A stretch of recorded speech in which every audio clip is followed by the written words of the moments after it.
Those who left the desert and follow their shepherd MelquisedecLisbet, the fertile land where milk and honey flow, which are green pastures, so that my sheep always have food to eat and are guarded against all evil, were not lost in the desert of their minds, like the foolish ones, who because they are circling in the desert without guidance, have been left in uncertainty.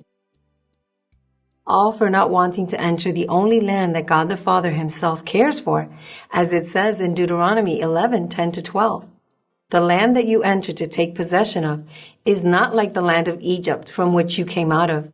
The land that you are going to possess is a land of mountains and valleys, watered by the rain of heaven. The Lord your God is the one who takes care of her. The eyes of the Lord your God are on her all year, from beginning to end.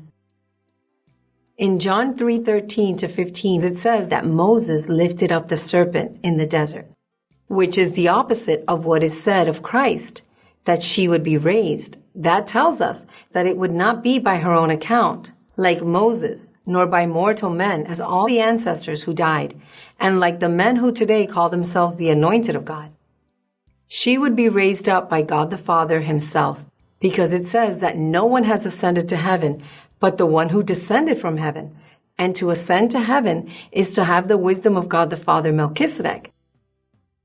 So if I have the wisdom of God the Father Melchizedek, it is because I first descended from heaven, which means that I stripped myself of my wisdom from heaven, taking the form of a slave to the carnal mind, being made like earthly men. And this is done out of our love so that no one can boast, because if someone wants to boast, let them boast only in the Lord. May they boast of knowing me well, because they know how to obey me by fulfilling my law. That is how we help men so that they do not become vain in their own opinion and human strength. God, Father, and Mother do this so that none of you will be arrogantly conceited, thinking that you are better than others. Therefore, mortal men, do not judge the things of God anymore, because the Lady MelquisedecLisbet has already risen from among the dead, and I am clarifying all the hidden things of the darkness and manifesting the true intentions of the hearts of all of you. And that's why only my faithful children are receiving praise from God, MelquisedecLisbet.